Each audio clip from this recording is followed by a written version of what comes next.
pengisian materi oleh Bapak Dr. Ando Syarifudin Emma. Kepada Bapak dipersilakan. Izin.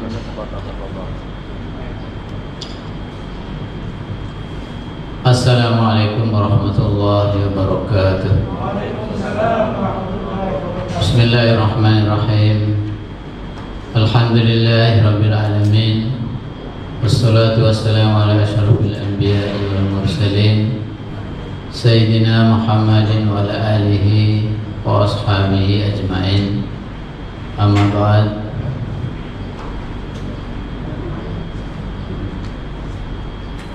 Yang kami muliakan Bapak Ketua Pengadilan Tinggi Agama Samarinda dan Ibu Wakil Ketua Pengadilan Tinggi Agama Samarinda, yang kami muliakan pula Bapak-Bapak Hakim, yang kami hormati Bapak PLT Sekretaris, Ibu Panitra, seluruh pejabat struktural dan fungsional, para SN, ASN, dan teman-teman dari BPNPN yang sama-sama kami hormati pula. Syukur alhamdulillah pada pagi hari ini kita dapat melaksanakan kegiatan rutin kita berupa pembinaan mental. Tidak lupa pula kita sampaikan salawat dan salam kepada junjungan kita Nabi Muhammad SAW. Mudah-mudahan kita semua ini menjadi umat beliau yang akan memperoleh syafaat beliau nanti di yaumul qiyamah. Amin.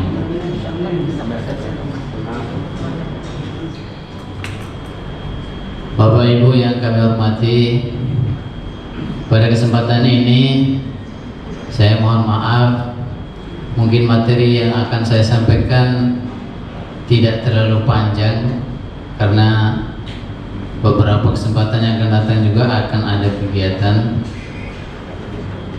Saya mempersiapkan judulnya ini, mempersiapkan bekal untuk akhirat. Ini yang akan kita coba bahas sepanjang kemampuan dan persediaan yang coba saya tuangkan. Bapak Ibu sekalian, dalam kehidupan kita ini kadang-kadang kita lupa bahwa kita merasa bahwa diri kita ini masih muda, masih belum tua kita ini. Perasaan itu membawa pengaruh kepada kadang-kadang kita lupa mempersiapkan apa bekal kita yang akan kita bawa untuk menghadap kepada Allah Subhanahu wa taala. Mudah-mudahan kita semua ini menjadi hamba Allah yang selalu cerdas dalam mempersiapkan kehidupan nanti yang kekal, yakni kehidupan di akhirat. Tetapi kita tidak lupa juga mempersiapkan apa kebahagiaan kita di dunia ini yang akan dinikmati oleh anak cucu kita. Itu menjadi anjuran firman Allah Subhanahu wa taala. Karena itu Bapak Ibu sekalian, dalam surat Al-Baqarah ayat 197 Allah Subhanahu wa taala berfirman, wa tazawwadu fa inna khairaz zadi taqwa wattaquni ya ulil albab. Bawalah atau persiapkanlah bekal, karena sesungguhnya sebaik-baik bekal adalah takwa, dan bertakwalah kepadaku wahai orang-orang yang punya akal yang sehat. Bapak Ibu sekalian, berarti kunci keberhasilan kita untuk memperoleh kenikmatan untuk bertemu dengan Allah itu tiada lain adalah kita mempersiapkan bekal takwa.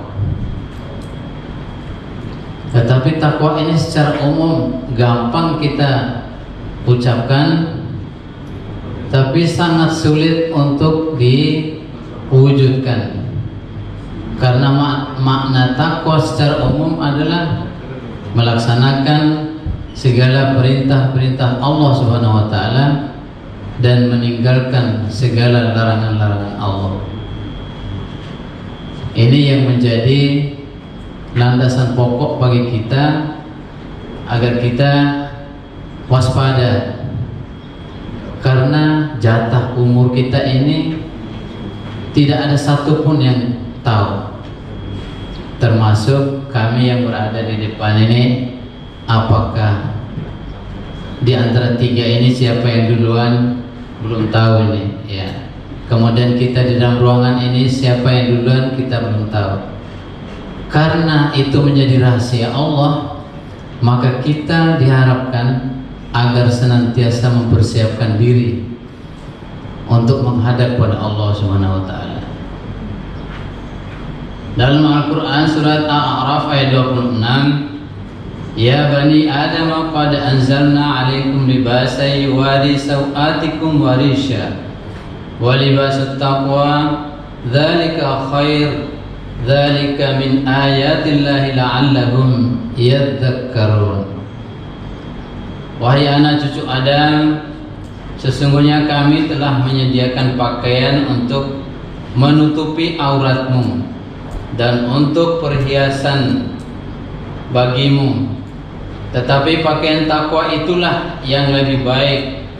Demikianlah sebagai tanda-tanda kekuasaan Allah, mudah-mudahan mereka selalu mengingat. Bapak-Ibu sekalian, Allah Subhanahu wa taala telah mengingatkan kepada kita agar selalu menjadikan takwa ini sebagai hiasan, perhiasan pakaian kita sehari-hari. Dalam Al-Quran surat Al-Kahfi ayat 110, Allah SWT berfirman, "Faman kana yarju liqa'a rabbih falyamal 'amalan shalihan wa la yusyrik bi'ibadati rabbih ahada." Maka barang siapa yang mengharap pertemuan dengan Tuhannya, maka hendaklah dia mengerjakan kebajikan dan janganlah dia mempersekutukan dengan sesuatu pun dalam beribadah kepada Tuhannya. Melakukan amal kebaikan itu ada yang kebaikan ringan-ringan saja, ada yang berat. Karena itu mari kita beramal soleh, amal ma'ruf nahi mungkar, itu yang kekal kita dalam menghadap Allah Subhanahu wa taala. Hadis Rasulullah SAW yang artinya orang yang cerdas adalah orang yang menekan nafsunya dan beramal untuk kehidupan setelah kematian. Sedangkan orang dungu adalah orang yang mengikuti hawa nafsunya dan mengangan-angankan kepada Allah berbagai angan-angan. Hadis riwayat Tirmizi. Dalam Al-Quran surat Al-Imran ayat 185, kullu nafsin dha'iqatul maut, setiap yang bernyawa akan merasakan mati. Karena kita ini manusia memiliki nyawa, maka dalam ayat ini kita termasuk yang akan merasakan mati. Cuma kita tidak tahu kapan waktunya. Karena itu segera bertobat dan memperbanyak amal soleh. Kita kadang-kadang hari ini bertobat, paginya bertobat, siang berbuat maksiat lagi, sore bertobat, malam berbuat maksiat lagi. Karena itu kita perlu memantapkan diri kita ini agar kalau sudah bertobat itu betul-betul taubat nasuha, taubat nasuha, taubat yang tidak mengulang-ulang lagi apa yang telah menjadi kekeliruan kita, kemaksiatan yang kita lakukan jangan diulangi lagi pada saat kita sudah menyadari bahwa semuanya itu merupakan hal yang tidak disenangi oleh Allah Subhanahu wa taala. Abdullah bin Umar bertanya kepada Rasulullah, "Ya Rasulullah, mukmin manakah yang paling utama?" Rasulullah menjawab, "Yang paling utama mukmin itu adalah yang paling baik akhlaknya di antara mereka." Hubungan kita dengan sesama kita perbaiki, semakin hari semakin kita perbaiki. Kalau sudah baik, mari kita perbaiki lebih baik lagi. Mukmin manakah yang paling cerdas?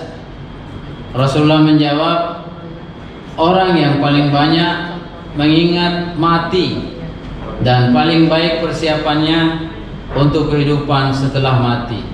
Mereka itulah orang-orang yang cerdas. Hadis riwayat Ibnu Majah.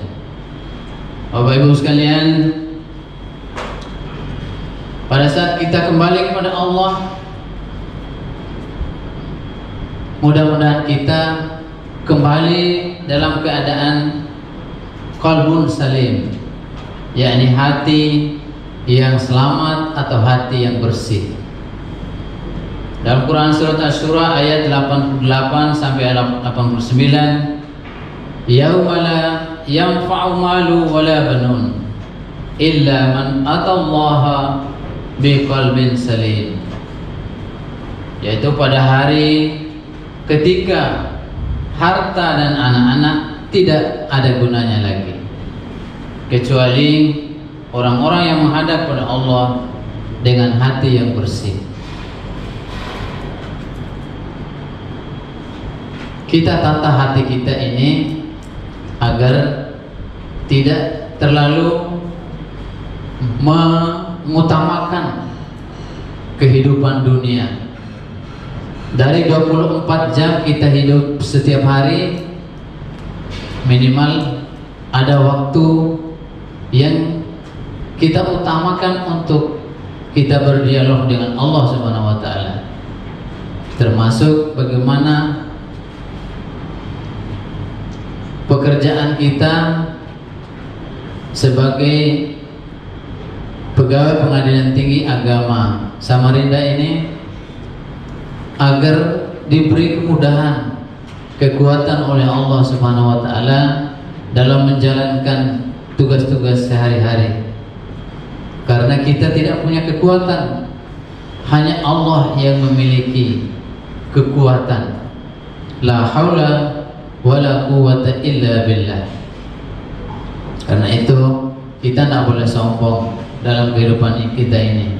Hari ini kita senang, besok lusa akan ada cobaan, ujian dalam kesusahan.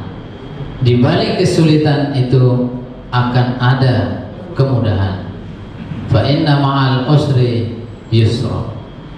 Karena itu kita ini diharapkan agar selalu menyerahkan diri kita kepada Allah Subhanahu wa taala dalam setiap usaha kita. Karena itu ya, pada kesempatan ini sebelum saya tutup, Rasulullah SAW selalu mengharapkan pada Allah Subhanahu wa taala, dan beliau berdoa, Allahumma hasibni hisabai yasira. Ya Allah, hisablah aku dengan hisab yang mudah. Hadis riwayat Ahmad. Bapak Ibu sekalian, karena akhirat itu yang terbaik dan yang kekal, mari kita persiapkan agar diri kita ini saat dipanggil oleh Allah SWT tidak ada kata, oh saya belum siap. Karena itu berilah kesempatan lagi ya Allah, agar saya dapat melakukan kebaikan-kebaikan. Tidak ada, kalau sudah sampai ajal kita dipanggil oleh Allah SWT, maka selesailah. Karena itu persiapkan diri kita dengan sebaik-baiknya. Saya kira inilah yang bisa saya sampaikan. Sekali lagi saya mohon maaf karena saya hanya membacakan, mengingatkan kembali kepada kita semua ini agar kita mawas diri, waspada pada saat-saat dipanggil oleh Allah SWT bahwa kita sudah siap untuk menghadap. Demikian lebih dan kurangnya mohon maaf. Billahi taufiq wal hidayah. Wassalamualaikum warahmatullahi wabarakatuh.